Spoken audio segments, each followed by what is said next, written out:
All right, good evening. My name is Dave Wagers. I'm president of the Boise School Board, and I'd like to call this meeting to order tonight for the July 12th, 2021 Board of Trustees meeting. I don't think we need a roll call because no trustees are on Zoom tonight. Alicia Esty is not able to attend tonight, but the rest of the trustees are here. And we'll go ahead and go, wait a minute. I am going to start with, I'd like to remind everybody of our mission today. You're welcome, Lisa. We are Boise School District educates today for a better tomorrow. We also have core values of respect, dignity, honesty, responsibility, and teamwork, and we run our meetings in those values. We'll go ahead and go straight to the Pledge of Allegiance tonight. I pledge allegiance to the flag of the United States of America and to the republic for which it stands, one nation, under God, indivisible, with liberty and justice for all.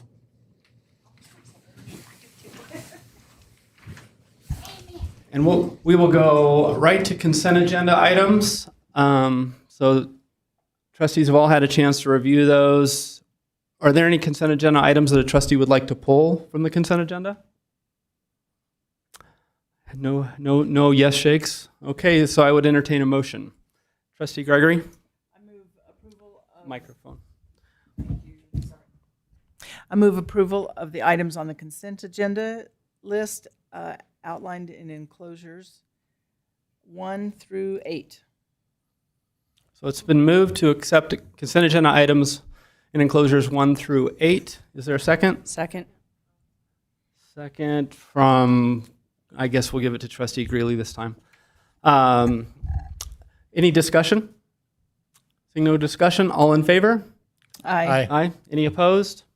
Motion passes. So we will go straight then to reports and recommendations. And I think what we're having tonight is the pandemic plan for 2021 school year presentation. And looks like we have Deputy Superintendent Roberts leading us off. Good evening, President Wagers, trustees. That's really loud. You're going to hear from many of us tonight. They will be presenting the plan that we have drafted for the fall. I would say we have learned a lot in a year. We've experienced a lot of different scenarios, a lot of different situations. And so with that, we feel like our plan tonight that we're going to provide you provides a safe, high-quality educational experience while remaining respectful to the national and local health guidance, empathetic to individual choices, and flexible in our problem solving. Flexibility is something we've definitely learned a lot about and had a lot of practice with this year. The plan reflects input from thousands of community stakeholders, including parents, educators, health professionals, as well as Boise School District Health, Safety, Food, Transportation, and Facilities Administration. And as we present tonight, there are parts in there that we will not be presenting specifically on, but we would like you to know that we do have Christy Smith from Food Service, Lynette Daw from Transportation, and Tom Willis from Facilities, if you do have questions as we go through the presentation. Please note the plan, while comprehensive, is neither exhaustive nor static. Day-to-day school-level operational plans, academics, athletics, and activities guidelines, as well as detailed information regarding the district's online school, will be available following the adoption of the overall operational plan. So once we adopt the overall plan, it will be very similar to last year. Each of those different departments, each of those schools will adapt that then into their daily procedures at school. With that, I'm going to turn it over to Brian Walker to talk about our interests that we've used last year and the exact same interests as we go into next year.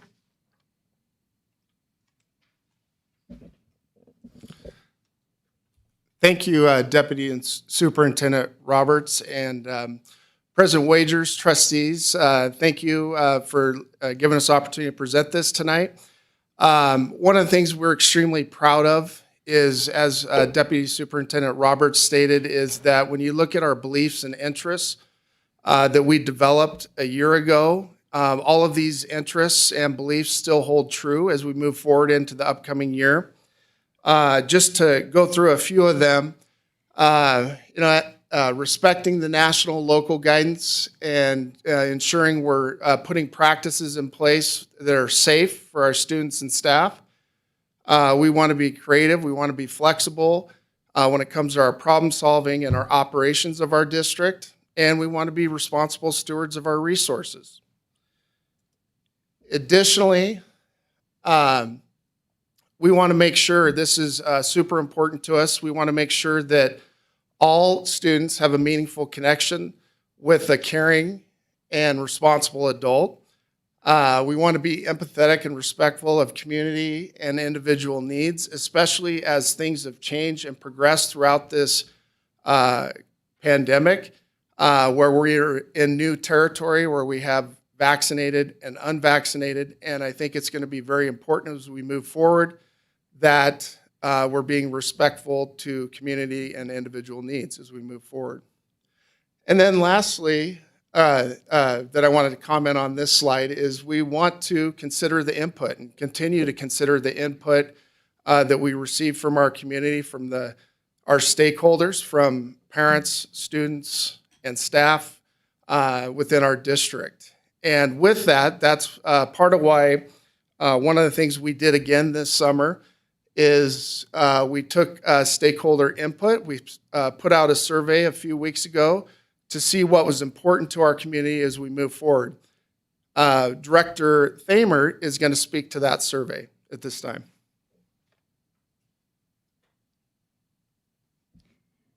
Good evening, President Wagers and Board of Trustees. Excuse me. As we have done throughout all of our plans, we solicited input from our staff and our parents and our patrons. We sent out a survey in the late part of June. We had about 5,000 parents respond to the survey and about 1,500 staff respond to the survey.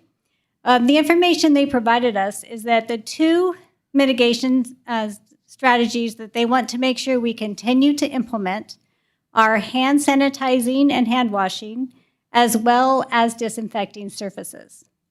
In addition to that, both survey results indicated that they would like us to continue to monitor COVID-19 in our community and adjust our mitigation strategies as needed.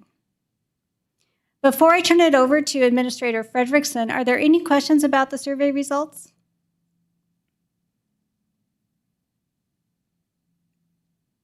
Okay, excellent. Let me introduce Administrator Frederickson, who will give you an update from our local medical professionals. Good evening, President Wagers, school board trustees. In preparing for the 21-22 school year, we continue to consult with and meet with on a regular basis our local healthcare professionals and Central District Health. Dr. Bramwell from St. Luke's Healthcare System and Dr. Nasser from St. Alphonsus Healthcare System both report that the local hospital admission rates related to COVID admissions remain low in the community in both of their systems. They continue to use masking in all clinical areas of their healthcare systems, but have relaxed the masking in administrative areas for meetings where all individuals are vaccinated. And we feel that this would be an area that we would like to mirror in the fact of having all individuals use universal masking in the health offices, since that's where we might see those individuals that show symptoms of illness. Both Dr. Bramwell and Dr. Nasser and Central District Health recommend masks for all unvaccinated individuals, especially indoors.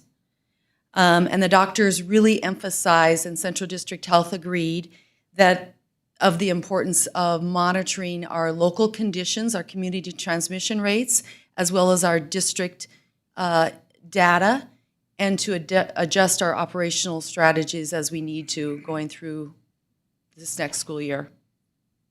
And obviously, we will continue to meet with Drs. Bramwell and Nasser and Central District Health on a regular basis for their input and feedback regarding our operational strategies. And we will continue to partner with Central District Health and our local healthcare partners and provide COVID-19 testing and COVID-19 vaccinations to students and families as they request and need. Before I turn it back over to Director Walker, does anyone have any questions? Trustee Gregory. Thanks for the update. I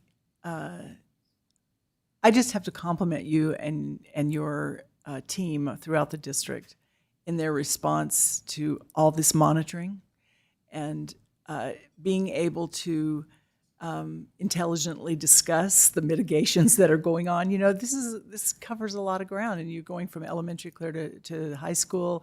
You're dealing with different populations, and you know, you're kind of the voice of Gina Pinnell and the doctors that now that we're in a little bit better place than where we were before. But you know, I'm speaking to both the work that you're doing and the survey that Supervisor Thamer presented that said that we are being responsive to our community and focusing on the things that they are most concerned about. So, you know, I feel confident that we're being data-driven, as much data as we can, as well as doing the things your mom always told you to do, which was wash your hands before you come to dinner, you know, things like that. So thank you for the work and the professionalism that you and your team have brought to this pandemic and now are hopefully leading us out. Thank you very much. President Wagers, Trustee Gregory, thank you so much. It truly has taken a village. And as Deputy Superintendent Roberts said earlier, we've learned through all of this to be very flexible given the state of fluctuation with the pandemic. President Wagers. Trustee Langley.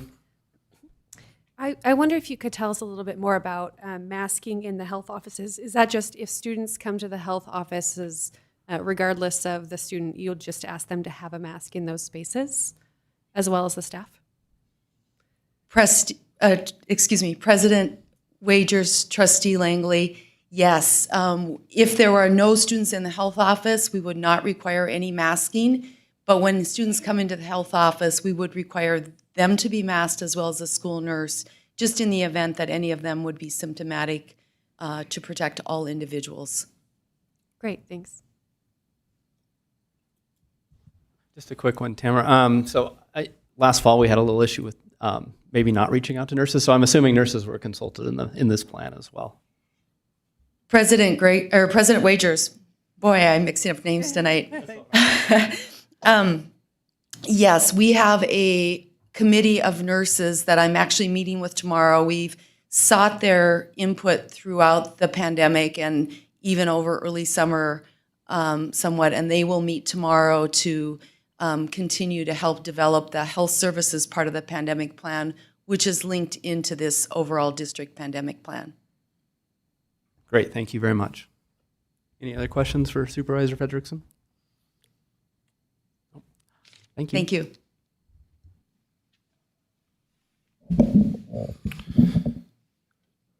On this slide, one other thing I would like to point out, we have shared this plan with our DSC cabinet and our principals, even though they're off over the summer. And we've heard back from many of them, and they've had a chance to look this over also. So just wanted to point that out. Now, moving into key mitigation strategies that we are going to be continuing in the upcoming year. First thing I want to point out is I am not going to go into each of the specific plans for schools, for facilities and operations, transportation. They are all consistent and they're there. Hopefully you've had a chance to go into those. What I tried to do is pick out some of the key points that as we move forward that we're trying to make sure that we do.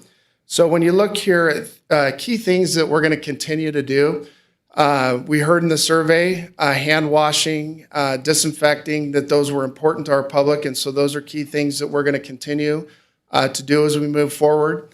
Our protocols for when someone becomes sick, we're going to continue. That doesn't change.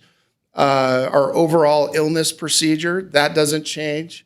Ventilation systems, we have continued the process this summer of updating additional schools and ventilation systems across the district. And then training and educating our staff and students, that's going to continue to be an emphasis for us as we move forward. And then the last one there, athletics, we will continue to follow the district and SIC guidance that we get from being part of the SIC and also within our district. Now, things that are going to look a little bit different this upcoming year, starting with face coverings. As you know, this past year, we required face coverings in our district at all levels and all parts of our organization. That's something that has changed with vaccinations, over the past 6 months. And so our new strategy with masks as we move forward is going to be face coverings will be encouraged for all unvaccinated students, staff, and visitors, and then optional for those that are vaccinated. And part of the reason for this change is we looked at our local situation, what's going on in our community. Things have been going very well. And then the other piece is we looked at the survey results, and I would say it was close to 75% of the parents and staff members said that that was not requiring, or it was not one of the most important things to them as we move forward. So those were a couple key things. Physical distancing, we're going to continue to do that to the greatest extent possible. It's a little bit different. It's a change where last year we focused on 6 feet, on 3 feet. Where now our focus is going to be on to the greatest extent possible, but that will continue. Gathering requirements, we're going to do it safely. So when we do set up gatherings, it could be within our schools, school functions, we're going to continue to make sure that we're doing it safely when we look at things like physical distancing, sanitizing, disinfecting, all of those measures. Visitor protocol. This is something we've heard from our public. They miss being in our schools. And so one of the changes we're going to have is getting back to pre-pandemic protocols for visitors in our schools.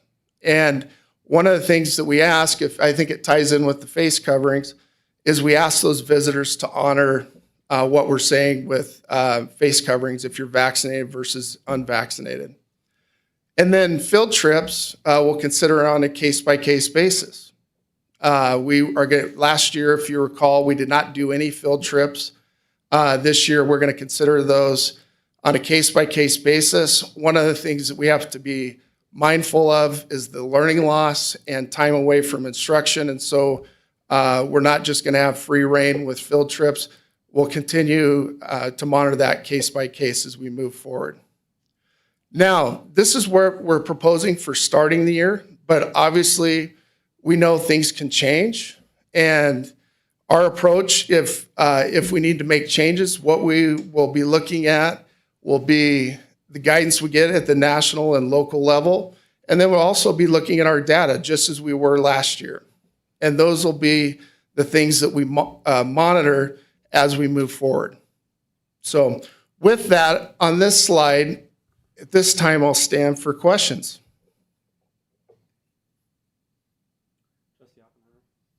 Thank you, President Wagers. Director Walker, thank you. When you talk about face coverings encouraged for all unvaccinated students, staff, and visitors, and then face coverings optional for vaccinated, do you have a sense? I've got two questions. First of all, how do you monitor that? And the second question is, do you have a sense of how many of our teachers are vaccinated? Are you tracking that? Is it being reported? I don't know how that works.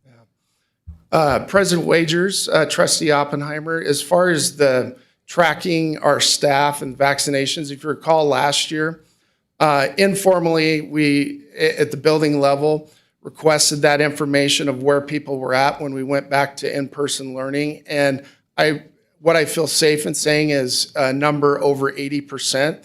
We have not required our staff to submit their vaccination results, but we've made that an option that they can submit that to us and have as part of their HR personnel file.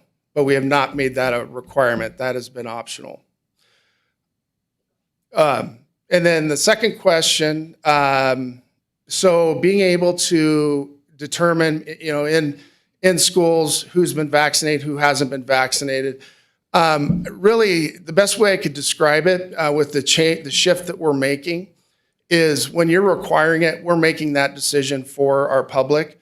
And when we change to language of recommended, encouraged, optional, we're putting that back in the hands of the family. And it's on families to interpret that and follow that. We are still saying, and I think this is in alignment with the recent CDC guidance that came out, our language of encouraged is still in alignment with that because they are recommending that you continue to do that in indoor settings. And I think that still is respectful to that language that they've put out. But it would be, ultimately, it would fall on the family to make that decision. And that is a shift from where we've been over the past year.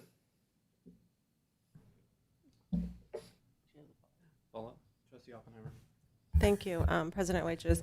And then just to follow up on that, I'm going to assume that we are also not keeping track of student vaccination records with this COVID vaccine, and that would only be for children 12 and up, or is it 13 and up? 12 and up.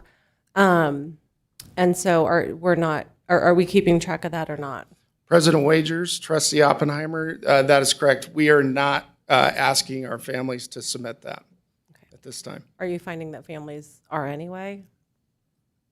I would have to check it at the building level with the nurses. Administrator Frederickson may have a better sense of that.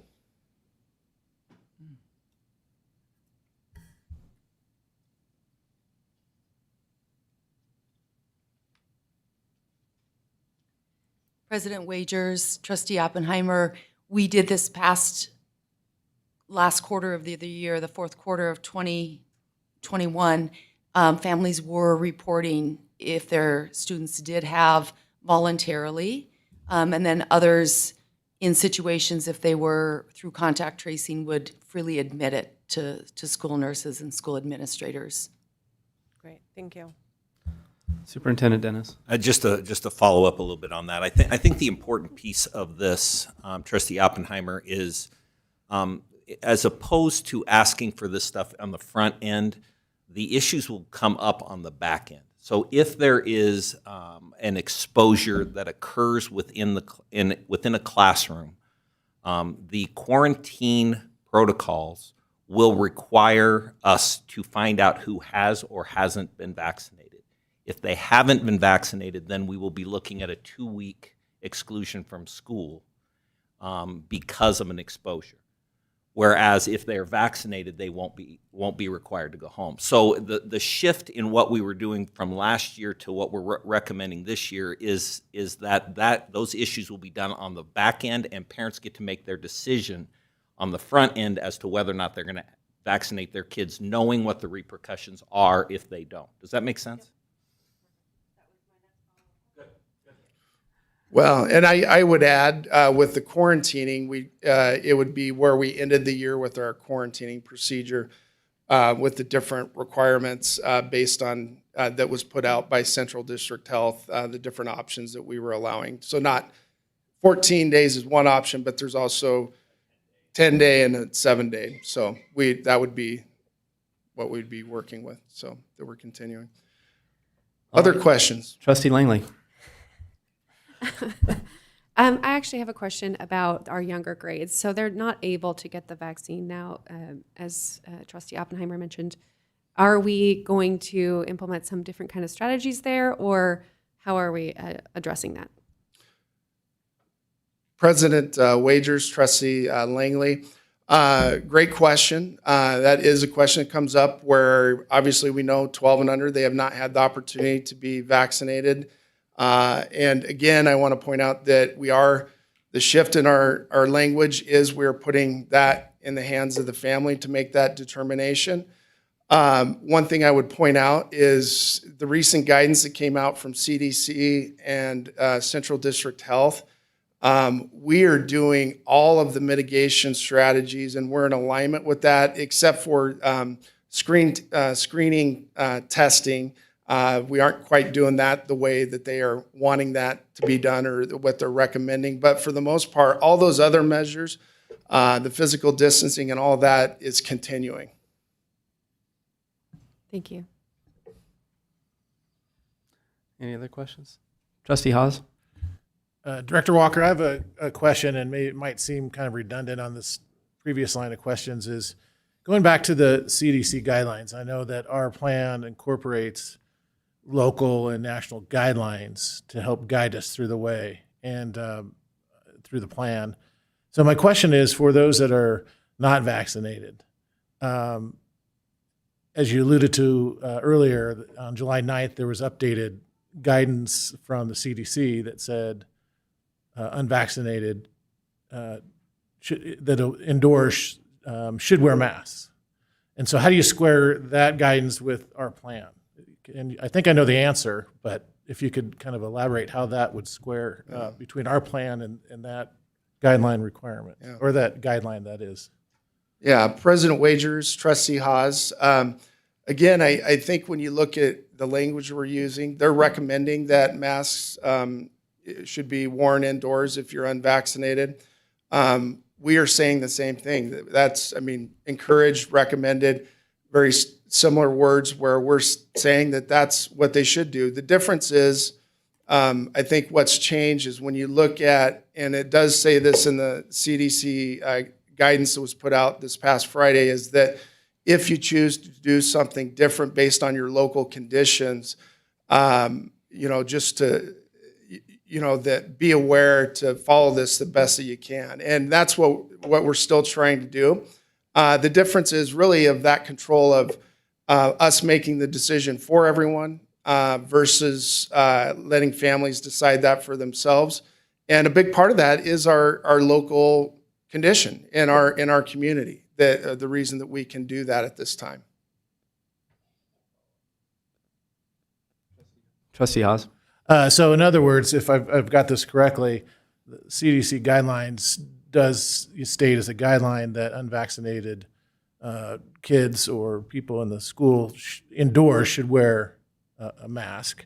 But it also provides that where the community spread, I guess, if that's lower, that requirement amongst other requirements or guidelines could be considered. So in other words, if the community spread is lower, at a lower rate, you wouldn't necessarily apply every single guideline.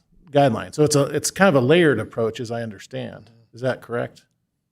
President Wagers, Trustee Haas, that is correct. They're not saying to do that, but they fully recognize, when you have national standards, you have different communities all across our country, and the community spread looks different in different parts of our country. And I think the language, the reason for that is they fully recognize that there's different situations in different communities based on the community spread that's going on. Thank you very much. That answers my question. Yep. Trustee Oppenheimer? Thank you, President Wagers. Another question that I have, Director Walker, is can you remind those of us, maybe just me, what were the pre-pandemic visitor protocols? What did that look like? And does that also include volunteers in the classroom? President Wagers, Trustee Oppenheimer, great question. If you recall, in the pre-pandemic protocol, that when visitors came to our schools, they still had to buzz in from a security standpoint. We still are using our Raptor system where it does a background check, for all of our visitors. And we ask, I think when you look at within the classroom, they go through those steps and they need to be working with the teacher and working through the building administration for volunteering within the classroom and making those arrangements. And all we're saying is we ask that if parents, patrons are volunteering, that to really look at what we're saying with the face coverings with visitors, to honor that. President Wagers. Trustee Langley. So I heard you say that gathering requirements were going to be relaxed. Can you talk a little bit about what that looks like? Is that going back to pre-pandemic levels, or how are we addressing that? President Wagers, Trustee Langley, if you recall this past year, we pretty much did no gatherings. Wherever we could, we eliminated those things. And the result of that was within our schools, many school events that we would typically do in a normal year were canceled, and we did not host those throughout the year. Tried to keep it as simple as possible. And I think when we say it's eased, is we're going to start putting some of those things back into place, but we're going to do it safely, following our protocols. Example, like when you look at physical distancing, things like dances early on, I'll just use that as an example. I think buildings will have to be very mindful and thoughtful of how you, because you're not going to have that ability on the physical distancing side. So they're going to have to really work through that. And part of what we're asking our principals to do on all of those things, that they, and I'll get to in my last slide, but that they work with their community within their school, with their staff and with parents within their school to figure out how they can do that safely. Follow up, Trustee Langley. So when we're talking about individual schools kind of having more choice at that level, can you describe that a little bit more just so that I understand? Yeah. Go ahead. President Wagers, if I could jump in. Superintendent Dennis. I think what we're talking about here is each individual school has different needs as far as what they can do safely within their building. When you look at the facilities at North Junior High versus the facilities at South or West, they're completely different buildings, and what they can and can't do has to play into the consideration of the gathering. So I think what we're looking at here is giving the ability for those school principals to really look at their facilities, determine what is and isn't going to be able to be safely done, and then determine how we go about doing that. And so I think each one of our facilities has to play into that conversation, if that makes any sense whatsoever. Trustee Langley. Yes, that makes sense to me. Thank you. One more question. So then within the guidelines that we're setting here, they would make those decisions. So gathering, yes, but those masking and et cetera choices would still be family driven. Correct. Okay. That's very helpful. Thanks. Director Walker, how about music? So orchestra, band, choir, do we anticipate those coming back in at least maybe a modified way or a non-modified way? President Wagers, yes. Our goal is getting back to our hope as we start the school year, and our goal with where we're headed with our plan is we want to get back to where things are looking more normal and what we've been used to. And so, yes, in the music, they will continue on that front, and the same measures apply as they go through that. Superintendent Dennis, do we have kids back in board meetings again at some point this fall? President Wagers, the answer is yes. Any other questions for Director Walker before he moves? You were going to a next slide, I'm assuming. Yep. But, yep. Oops, skipped one. Two, actually. So on this slide, I'm not going to go into these plans, but this is where we house all of our different parts of our district and our organization, the different aspects of it with facilities and operations. All of our, as Administrator Frederickson mentioned, all of the work that our nurses have done and health services is all located in that link. Food services, our district service center, transportation, and then also our protocols specifically for students and for staff for addressing COVID-19, what that looks like. So that's the more detailed plan. And then the next piece, I've asked Administrator Roth to talk a little bit about ESSER funds and what our plans are. President Wagers, trustees, we are looking at, just as we are with our operations, giving schools the flexibility to meet their needs, we are going to do the same with our students' academic needs. So with our ESSER funds, we will use some of that to address our students' academic needs. They will do it in a variety of ways based on the data from their school, the needs of their school. So we will be giving each school impact grants, but we are making sure that whatever strategies they are using, they are evidence-based. So we will be addressing the academic needs of our students. We will also be addressing the students' social, emotional, and mental health needs of our students. Again, that will be addressed, but it will be individually based on the needs of the school, as well as our staff's social, emotional, and mental health and other needs. So we have some overarching guidelines for the district, but really it's going to depend on each individual schools and the needs that they have. So more details to come as kind of like the operations plans for each school, the academic plans will be coming. But we just wanted to let you know that we will be using the ESSER funds to help address those needs. Any questions? Any questions for Supervisor Roth? Trustee Haas? For those watching from home, what is ESSER funds, if you could describe that? It's President Wagers, Trustee Haas, great question. Sorry about that. ESSER funds is the money that we are receiving from the federal government through the state for corona relief. So part of it, 20% has to be used for academic instructional loss. So, and then other social, emotional, and for students and staff, those are required components of the money we receive. Trustee Gregory? Thank you, President Wagers. Stacey, I think that the exciting thing is that this kind of is individualized by building, where teachers and principals know their students and their families better than we could ever come up with ideas at this level at all. And we already have professional learning communities, PLCs, organized at every building that has the staff collaborating across disciplines, grade levels, all those kinds of things. So we have the structure to deal with the work that needs to be done with students, both academically and socially, emotionally. So I see that this is kind of just adding an opportunity to that and a focus to that, which is where they want to be anyway. That's where our staff wants to be. They want to help kids fill in the learning gap. They want to help kids soar academically, and they want them to be okay emotionally.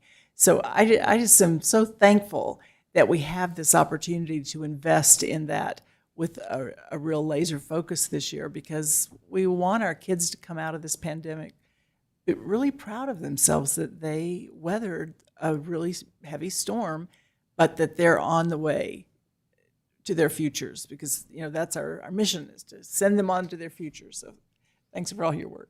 President Wagers, Trustee Gregory, thank you for that. And this money is one-time money, so it really is a targeted approach to meet the needs of our students, our staff, and our community. So we are also appreciative of this opportunity. President Wagers. Trustee Langley? To echo Trustee Gregory, just I'm impressed with how much this strategy is aligning with the new important pieces of our strategic plan that we put in place at our last board meeting, and how mental health and addressing the loss of learning from last year is going to be front and center for the district in the next year. And so it's lovely to see this fitting directly into that going forward. President Wagers, Trustee Langley, thank you for that. And I should also say this, Trustee Gregory, you alluded to this. These are things that our schools have been doing pre-pandemic. This just gives us additional resources to really narrow in and find those gaps and help address them. Any other questions from trustees? Okay, thank you. Stacey?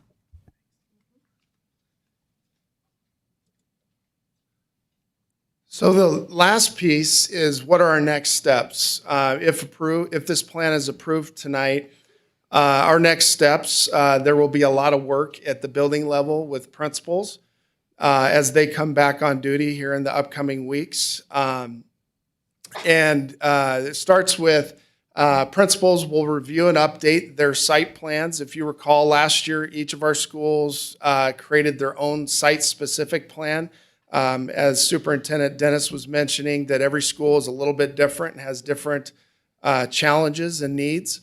And we will again ask our principals to include staff and parents in that process in determining what that plan looks like to get input from those stakeholders.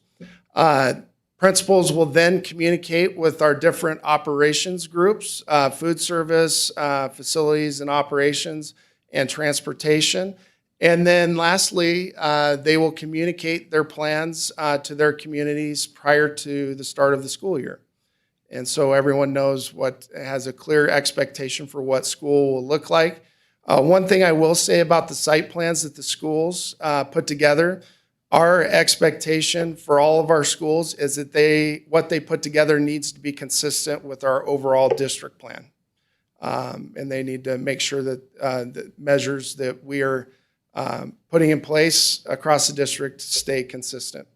So with that, I'll stand for any additional questions. Trustee Oppenheimer? Thank you, President Wagers. Thank you, Director Walker. This is a really great plan, and I do like the aspects of it. One big question that I have is going back to address our younger students who right now do not have the opportunity to get the vaccine if they choose. I would imagine that there are some parents that are very concerned about that with the encouragement of masks and whatnot. What choices do parents have at this point, knowing that masks will be optional for all children, and what can they do? And so that's the first question. The second part of that is, we're hearing that the vaccines could be available anytime September. We don't know. If a parent chooses one path and their child has the ability to get vaccinated, can they choose a different path moving forward? Yeah, President Wagers, Trustee Oppenheimer, great questions. I do think in many ways it'll be similar to where we were last year with our Boise online school as an option.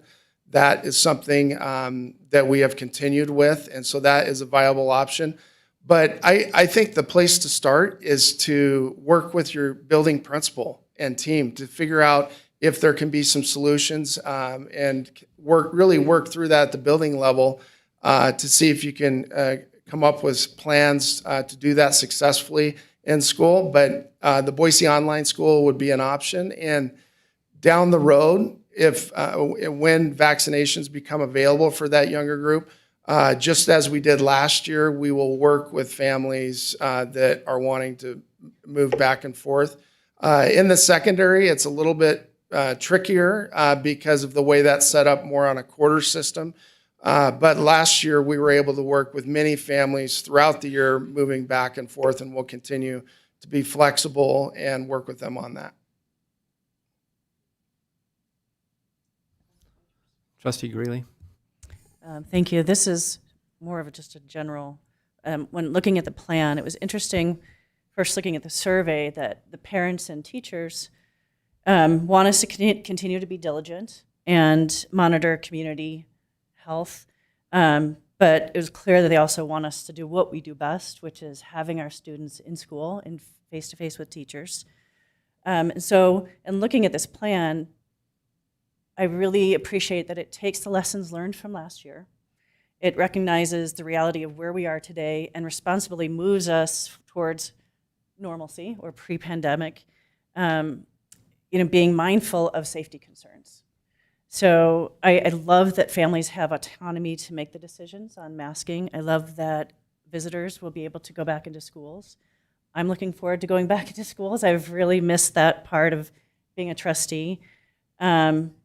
And I also really appreciate that the schools have guidelines. I think that'll help us this year kind of navigate some of the challenges we had last year, where it's not just a blanket response, but where schools will have that individual opportunity to really meet the needs there. So I'm I think this is a really strong, responsible plan that will help us moving forward to doing what's best for students. Thank you. Any other comments from trustees? Trustee Gregory? This is just a random, just kind of out there, but I'm going to ask it. Several years ago, we participated in a survey called Clarity that kind of that sought to measure the connectivity in communications that we had with our families. Have the principals, I know that last year they made mammoth efforts to contact every family. Have we a measure that tells us if a school sends out a message, like sends out this plan, 95% of our parents will get it? Do we have a tool to measure that? President Gregory, or President Wagers, Trustee Gregory, yes, we use a lot of constant contact, which has an opening, allows us to look at the number of families who have opened those communications. So we have some of that data that would allow us to know not necessarily exactly who, but how many of them based on how many we sent out. So we have a good sense as to exactly how many of those families know what the communication was. Does that answer your question? Yes, because a lot of this depends on communication Yep. to families, in a fairly short period of time. We're talking end of July into the first part of August. So I just wonder. Thank you. President Wagers, Trustee Gregory, the other thing I would point out, something we have learned over the years is that our community, our patrons, when our principals, they like to hear from their principals. And so that's going to be an emphasis on our end of making sure our principals are sending out frequent communications and updates. No, I think that's a great point, because principals really are the face of the district to so many families and staff. I mean, and teachers, and that's who the school district is, and it's great that we're giving them that power to affect their own plans. And I think I appreciate that part of the plan. A couple other things I'd like to thank you for, giving enough time for families to react. I mean, whether they like our plan or whether they don't like our plan, they now have a month and a half to react to it, whether that's enrolling your child in online school, whether that's finding alternatives, what are those options are. But at least we're laying out a plan that we feel like takes care of most students. I mean, and I also like the fact what Trustee Langley brought up. It does tie very well into our strategic plan, and I appreciate that. And I'd also like to thank lots of input from everybody. And we appreciate that. We do read it. We do care about it. We may not always, do exactly what everybody expects us to do or wants us to do, but it's important that you keep writing in and getting us emails and letting us know, because we do read each one of them. And I think that's true of everyone on this board. And it's important that all folks are heard. And I appreciate the fact that people are writing in and staff is writing in, and the administration weighing in. It's important that lots of folks have input on this decision, because it is a big community-wide decision, and I appreciate that fact. So thank you. And I know, Director Walker, you might get a sleep tonight, because I know this was a push actually to get it to this point this early, and I appreciate you guys pushing to get this done, the whole administration. So thank you for that. Any other comments from trustees? Trustee Oppenheimer. Thank you, President Wagers. I want to echo a lot which has been said by our fellow trustees tonight. I do think it's a great plan. One of the things that I wanted to note and I appreciate is on one of the opening slides where you say, while this is comprehensive, this is neither exhaustive nor static. And we don't know what the future holds. None of us have a crystal ball in this room or up here, and so understanding the flexibility that you all will continue to monitor and make changes as appropriate. But the flexibility that you've laid out in this plan, really looking at parents and giving family the choices that they deserve and that they need, I think is really important, and that's one of the my favorite things I like about this plan, so thank you. Yep.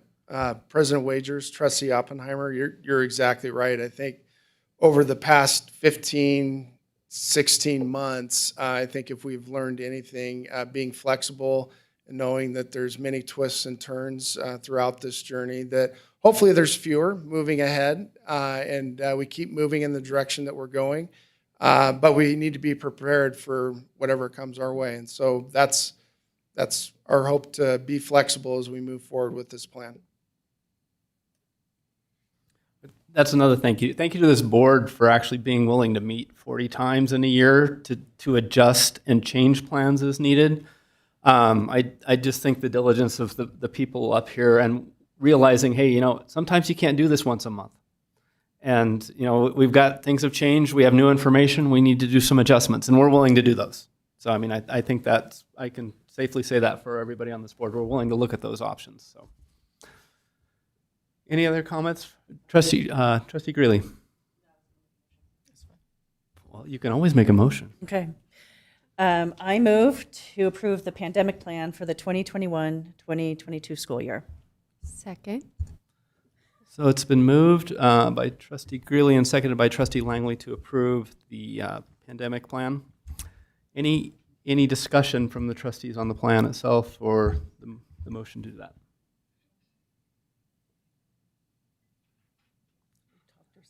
I think we talked ourselves out. Then we'll move to a vote. All in favor of approving the plan? Aye. Any opposed? Motion passes. Thank you for your work, your efforts. Thank you to the public for your participation in the process as well. Thank you. And if you are here just for the plan, you may leave if you choose to, or you can hang around for the rest of the very exciting school board meeting. And we will next go to approval of meetings and locations for the school board for the next calendar year for the 2021-22 meeting dates. Trustee Gregory. I move approval of the 21-22 Board of Trustee meeting and locations for posting of notices. This is a formality that we have to do it. Yes. Is there a second? She says I need my microphone on. I got it. I move approval of the 21-22 Board of Trustee meetings and locations for posting of notices. Second. Second from Trustee Haas. So as Trustee Gregory, this is required under Idaho code that we post these ahead of time. Any discussion? All in favor? Aye. Aye. Any opposed? Motion passes. Next, ISBA Resolutions. So this is enclosure 10. Managers and trustees, it's my pleasure to present 3 Idaho School Board Association resolutions for your consideration tonight. These 3 resolutions have been reviewed by our Legislative and Governmental Affairs Committee, and if approved by you, will move forward for consideration by the ISBA at their annual convention. For a little bit of context, just so everybody's on the same page, the resolutions basically help to create the Idaho School Board Association's legislative platform for the upcoming legislative session. So the 3 resolutions are included in your board materials, but I'll briefly review each for your consideration. The first one that I have for you tonight is it's an update and an amendment to an expiring ISBA resolution from 2 years ago in support of K-12 science standards. So this resolution calls for similar support, but for all of the content standards.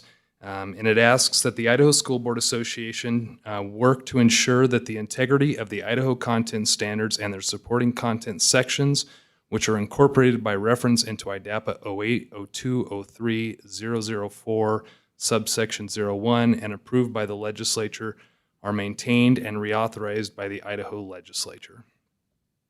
Any questions on that resolution? Great. The second resolution that I have for you, like the last one, this is a reauthorization of an expiring resolution. and it's in support of establishing principles by which a new K-12 funding formula would be created.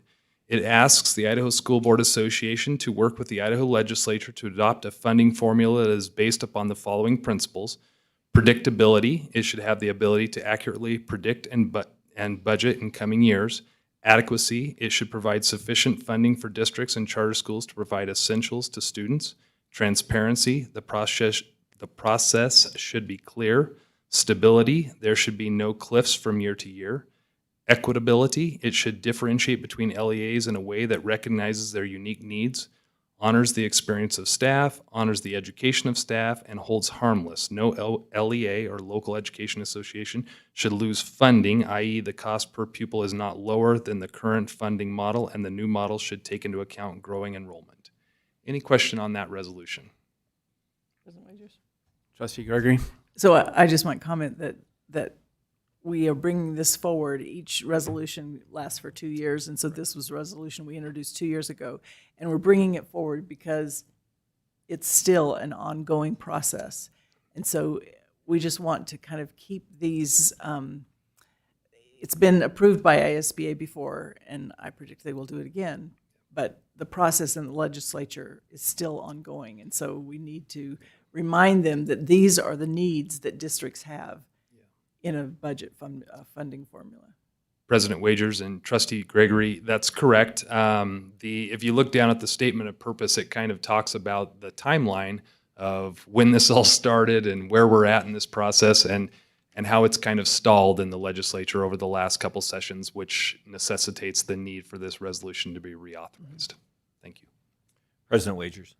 Superintendent Dennis? Yeah, and not to belabor the point, but I do think that this is going to be a significant issue in this upcoming legislative session with the funding formula again. So I think the need for clear interests from the school districts so that the legislature understands how we will judge any proposed funding formula is a critical component as they start debating this. So being clear up front usually helps, rather than trying to do this on the back end. So I would encourage the board to support this. Thank you. All right, the third resolution I have for you today is related to the career ladder legislation and the storage of transcripts and a significant reporting issue that was proposed by the State Department of Education this past year related to the storage of those transcripts. This might be a little self-serving since it's my department that has to do the reporting.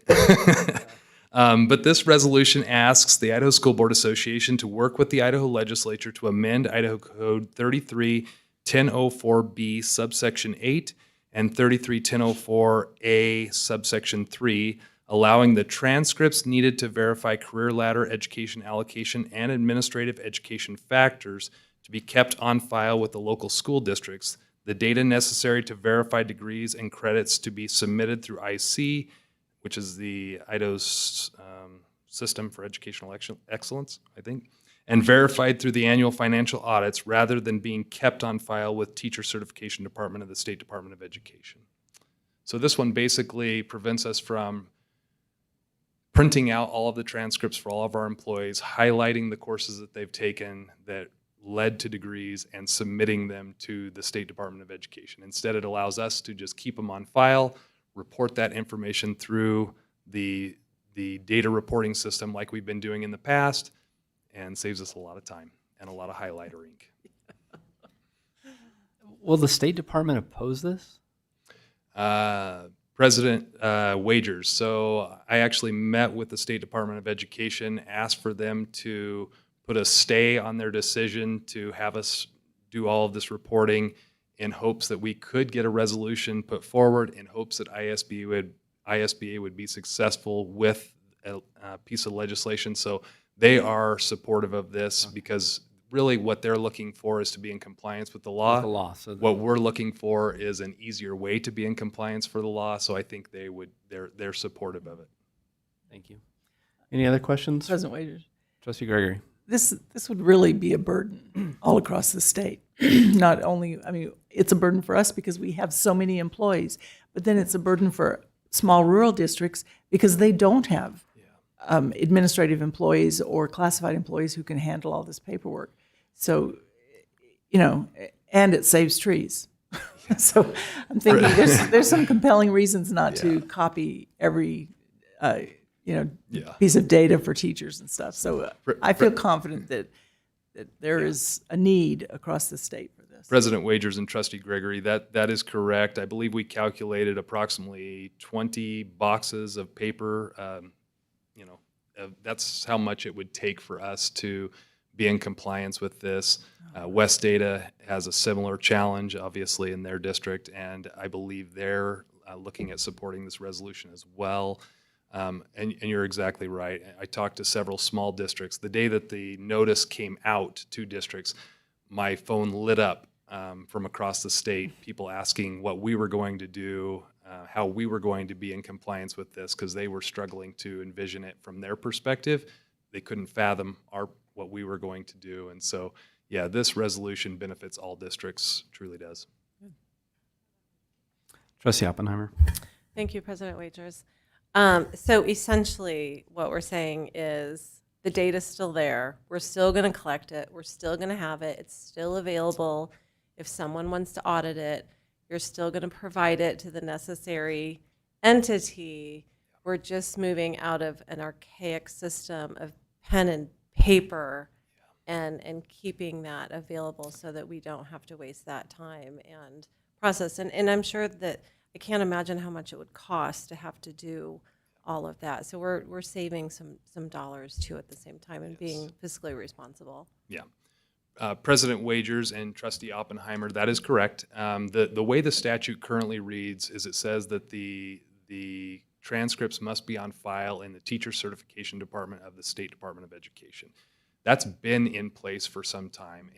And each time an educator recertifies, they submit their transcripts to the State Department of Education. And historically, I believe everybody has viewed that as being the transcripts that are on file with the State Department of Education. The State Department of Education interpreted this statute and saying, we don't have complete transcripts because we only have what gets submitted to us. There was a period of time where the State Department didn't require transcripts when somebody recertified.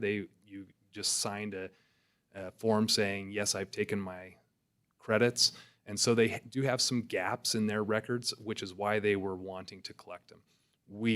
As you articulated perfectly, they came out and said, we want you to submit this. It would be a huge burden on districts, both financially, both from a time commitment. It would be a huge time commitment for our staff, the resources of paper. It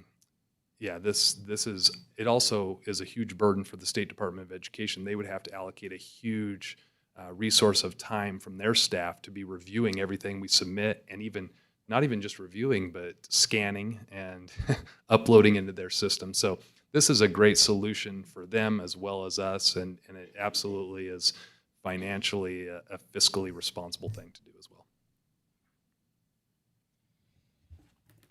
Any other questions? Trustee Gregory. President Wagers, I move approval of the 3 ISBA resolutions outlined in enclosure 10 and moving them on through the resolution process. Second from Trustee Oppenheimer. So it's been moved and seconded that we move all 3 resolutions, ISBA resolutions proposed onto the ISBA for consideration. All in favor? Actually, any discussion? All in favor? Aye. Aye. Any opposed? Motion passes. Thank you. Thank you. And now on to actually some fun stuff. I guess Director Walker. So, give me a minute here so I can pull up this presentation.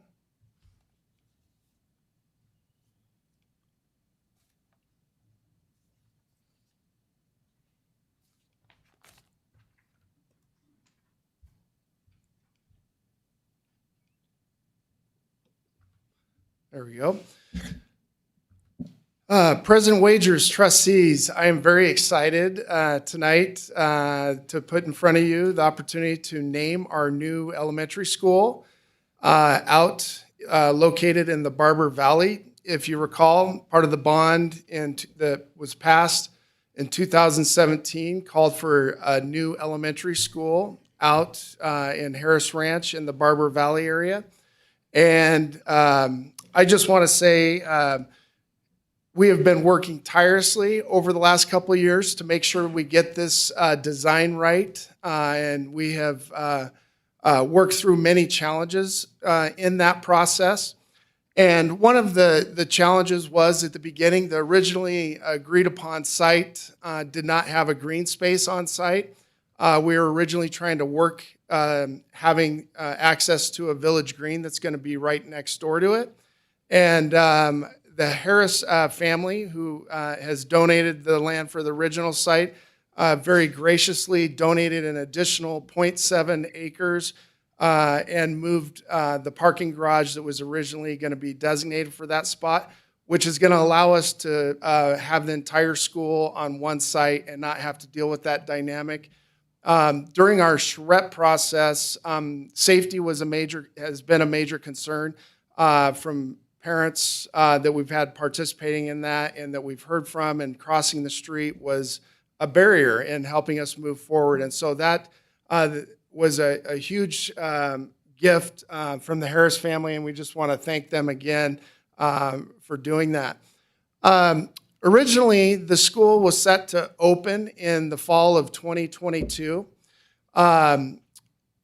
And part of that, the reason that date was set was we needed time for the infrastructure out in the development to be put into place. But then unfortunately, as we all know, a year ago with COVID happening, we did not know what the future had in store financially in our district, not knowing what that was going to look like. And so initially, a year ago, we put it on hold until the fall of 2024. And recently, we have made the decision to move it back up a year to the fall of 2023 when that school will open. Now that the dust has settled and we have a better sense of where we stand financially as a district moving forward. But what I would point out, over the last 2 years, we have been in design process, and we still are in that design process. And I will say that actually having the delay has given us more time to make sure we get this school right and we build an absolutely beautiful school out in Harris Ranch in the Barber Valley. A few things I want to provide you is just some informational things that I know we get questions on as far as background with the project.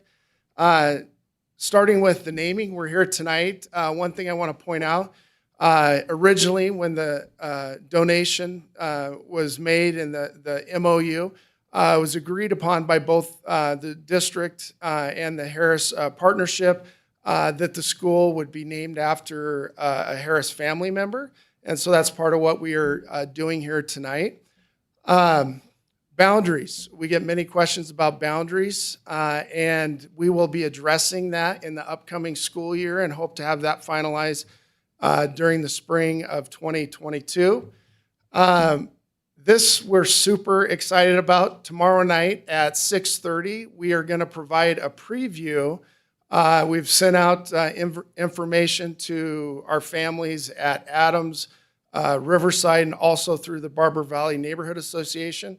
We are going to provide the public a preview to be able to see the design concept for the first time. And we will have a process at the end of that where the public can submit questions to us after the presentation. It will not be a question and answer type presentation. We'll just be presenting, but there will be a method for them to present comments and questions through a link that we will send out after the meeting that they'll be able to provide to us. And then other next steps that we have ahead of us will be submitting our proposal to the Harris Ranch Board for approval. That's still yet to be determined. And then submitting to the city for approval. And then our hope is to begin construction in the spring of 2022 as we move forward. And then lastly, naming a principal and staffing, that's still yet to be determined as we move forward. So next, I have a few introductions, and I would like to turn the microphone over to our partners with this school, two representatives from the Harris family, daughters of Dallas and Alta Harris, Millie Davis and Felicia Burkhalter, and then the developer, Doug Fowler from Lanier. I've invited them tonight because I think they can speak to the name and the historical significance and impact on community much better than I can. And so I want to welcome them and turn it over to them. So I believe Doug Fowler.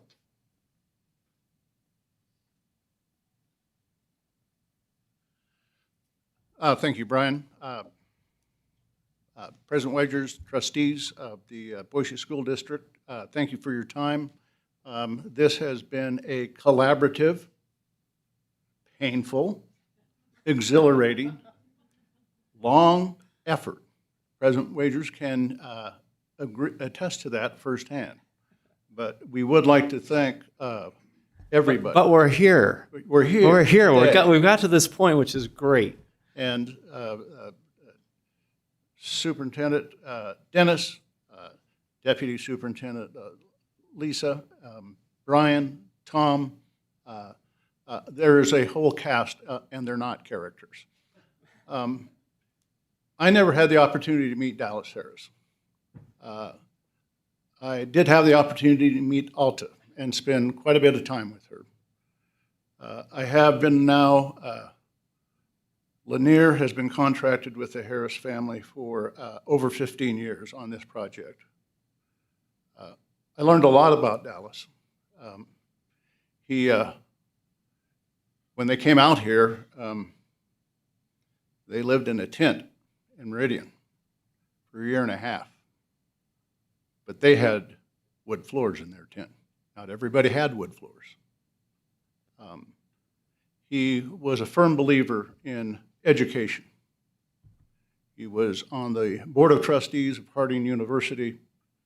He and his brother donated Ivydale Camp and a host of other items. When I first got here, I read his 1976 plan. And it didn't have a bunch of limited partnerships. It didn't have a bunch of corporations behind it. It was just Dallas Harris, 1976. A school has always been part of that plan. And although the journey to get here today has been difficult, we look at it as though steel sharpens steel. And what we have today and the design effort that everybody has participated in, it will be an honor for the family, and we hope for the community, for Dallas Harris Elementary to be there long term.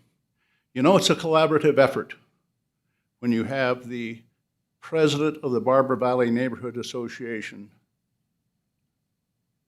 ask for permission to do a stained glass window of this cover that's on the book that hopefully you received today to go into the school. So thank you. We're grateful, and we respectfully ask that the school be named Dallas Harris Elementary. Thank you, Mr. Fowler. Thank you, Doug. So the next steps in this process, by Board Policy 9250, which is, states the board shall officially approve the school name, colors, and mascot prior to the opening of a new school facility or when there is a proposal to change the existing name, colors, or mascot. Tonight, we're just looking at the name. Mascot and colors we will do at a later date. Our hope is to have a principal in place to lead that process down the road. But one thing that as we've worked on with our naming committee over the years, over recent years, and criteria we put together, some of the things that we really try to make sure we are considering, and I think we are in this case, historical significance, contribution, service, community impact, and educational relevance. And so with that in mind, it's my recommendation to the board to proceed with naming the new Boise School District Elementary School in the Barber Valley, Dallas Harris Elementary. Any questions?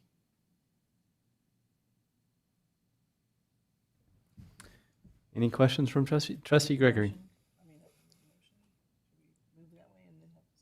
Sure, we'll entertain a motion, then we can move to discussion. Okay.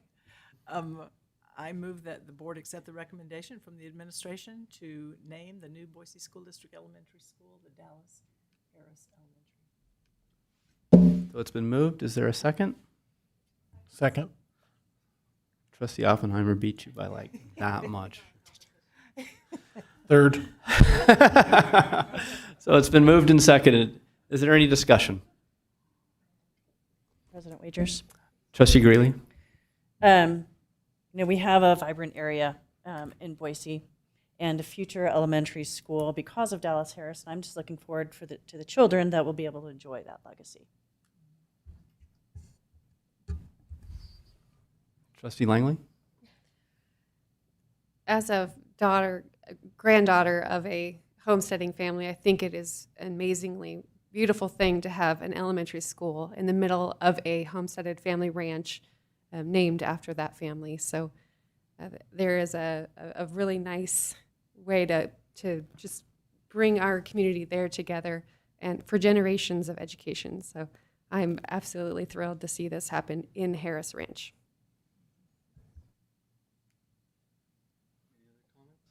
Mr. Fowler, thank you for working us through this process. I know it wasn't always roses the whole way, but I'm excited about the school. It is a neat school. I mean, the design, it's different than anything we've done. I appreciate your flexibility in providing more green space to us, and thank you to the family for donating that extra green space when it looked like, oh, is this really going to work? You made it work, and we appreciate that. And we appreciate your ability to donate the space as well, too, because that allows us to provide a great school for the community that you have built out there. So thank you very much. Trustee Gregory? I would add that the philosophy of the Boise School District is neighborhood schools. And you have a neighborhood, and we've put a school there together. And it creates the synergy that is created when you have a neighborhood school, really keeps the neighborhood vital, and it keeps the community engaged in school, which is what we are interested in. We want parents to be engaged in our school. We want the community to own the school, as it were. And it'll be wonderful that it's Dallas Harris Elementary. Trustee Oppenheimer? Thank you, President Wagers. I, too, would like to share my gratitude to Mr. Fowler and the Harris family. Very, very generous. And I'm just so excited for the families in that area. I know lots of families. I live out in Southeast, but not in Harris Ranch. But I know lots of families and lots of friends and students that live out there, and they are absolutely thrilled. And we just can't thank you enough. So thank you for your dedication to all of this and just for helping the students and families in that area. Got a comment? Director Walker? No. Yeah, President Wagers, just one other thing I wanted to add. In our charrette process, we've had multiple community members, patrons, one representative from the Barber Valley Neighborhood Association, and their input through this entire process has been invaluable to us in helping us get to where we are today with a beautiful design that I really think our public's going to be very excited about out there. Trustee Haas, did you have a comment? Yeah, I'd just like to say certainly Dallas Harris is the considerations that the district looks at in naming a school certainly met here with the community involvement and the legacy and dedication to the community. So certainly those meet the standards, but I also like to comment that it's great to recognize someone who's got a legacy in the community. Interestingly enough, my family had a homestead where Boise High is now, and we didn't make the cut. So I don't think we're changing the name, Andy. I don't think we're going to do it. No. Thank you. No. Might be a little late on that. Any other comments from trustees? If not, we'll go to a vote. All in favor? Aye. Any opposed? Motion passes. Thank you very much. Thank you. Once again, if you'd like to exit at this point, happy to do that. We're going to go ahead and go through some policy readings, I think, are next. And I believe that's our ever popular Director Anderson. Yes. Well, good evening. So we actually have two policies and one regulation up for first read today. And usually I speed through these, but the Governance Committee wants to give you a little bit of context on Policy 2512 and Regulation 2512 because you may want to do some thinking or considering before we come to second read on that. We just had a couple little things that we wanted to talk about. So we'll start with basically the discussion for the policy and the regulation are identical. The two things that are up for consideration in terms of changes are exactly the same in both of those. So if you look at policy 2512, the first thing I want to point out to you is that this is specifically for general use of books or materials.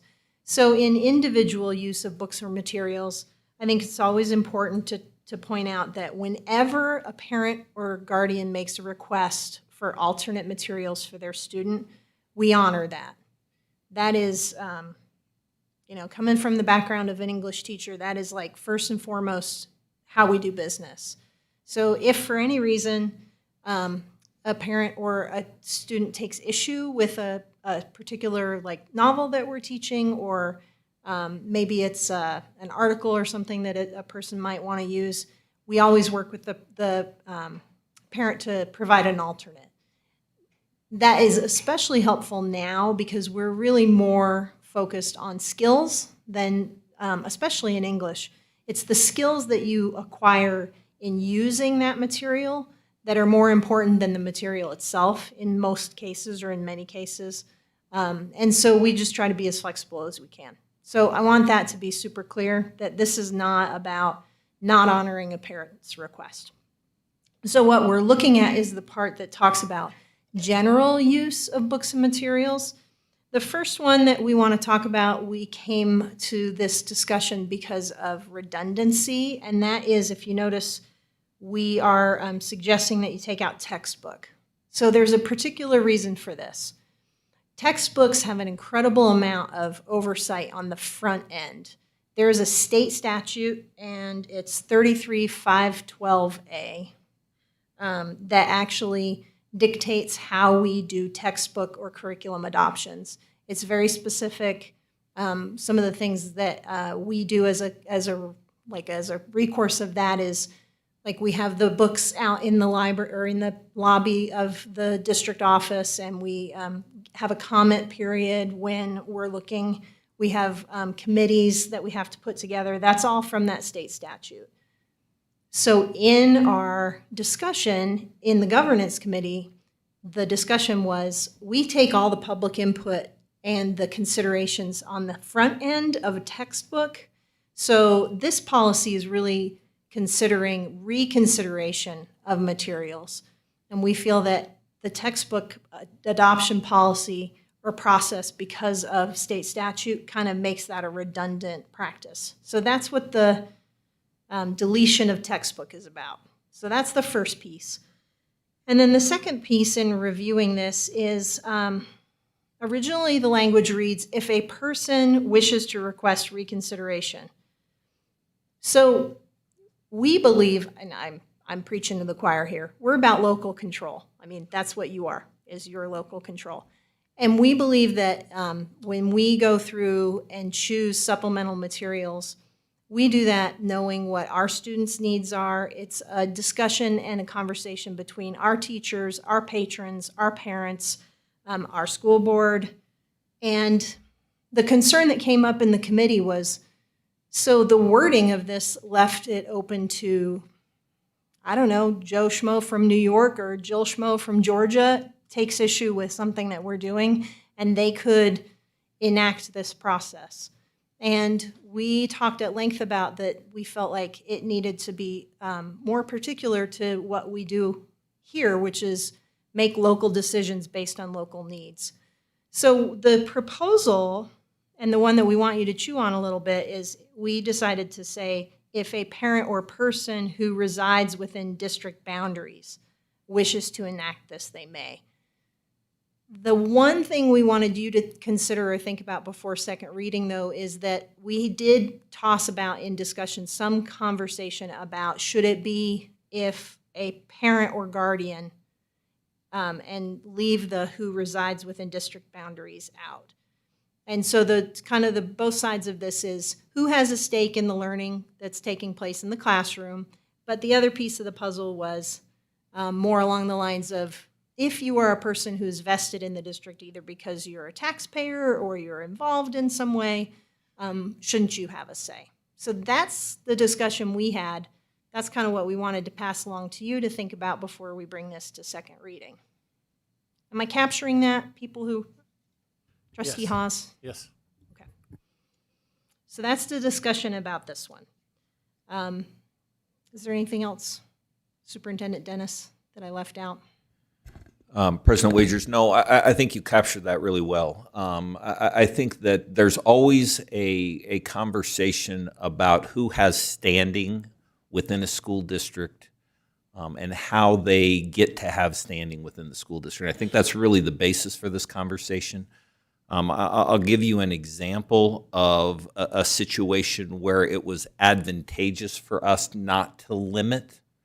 When we were having the Boise Brave mascot discussion, had the board had in place a very limited ability for people to testify, we would not have been able to hear from the Indian tribal leaders because they would not have been able to testify to the board. So I think that there's always a balance between allowing for people to have an opportunity to address the board about issues that they care about, while balancing their ability to be a part of this district, and we aren't having influences from outside of our local community. So that's really the basis for the conversation, and why I think Director Anderson and the committee brought this to you guys, is to give you an opportunity to think about this and maybe discuss this a little bit before we move on for a recommendation as to what the policy should look like. I think that captures it, and there's no action today because it's first reading. So, and then if you don't have any questions on those, then the last one is Policy 7322, and that was a procedural change. And that came from CFO Landon, and I do as I am told. So that's I believe that's also, she looks over everything every year to make sure that it's in compliance with all of our state laws and statutes also. So I think it may be part of that, and then also just dealing with bids. So anybody have questions on that one? And the changes to that really are the substantial changes to that are in blue, if you're looking at the policy itself. Okay. Great.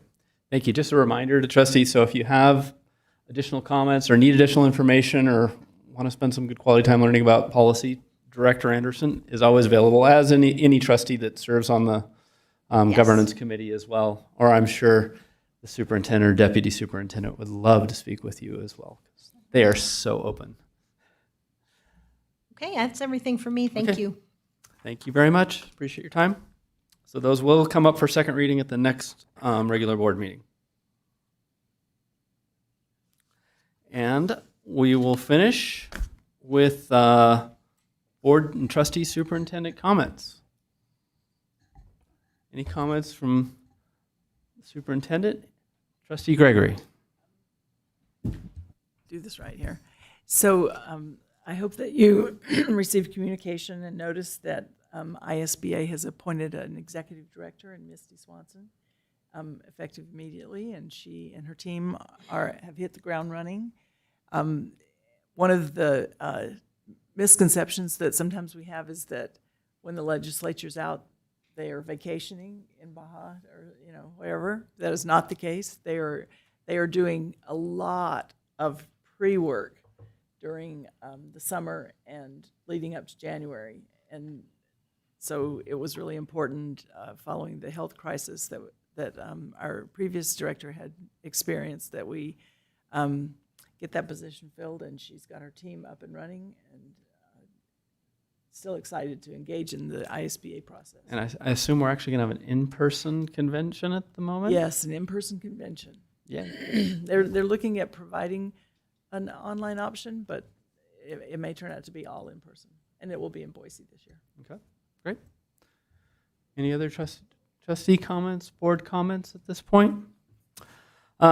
Just like also to remind everybody, our vision is we graduate each student prepared for college, career, and citizenship. And with that, I may entertain a motion. So moved.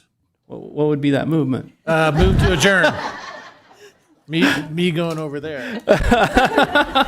Maybe a little more formally stated. I move to adjourn. Excellent. Is there a second? Trustee Oppenheimer. All in favor? Aye. Aye. Any opposed? Motion passes. Have a good evening, everybody.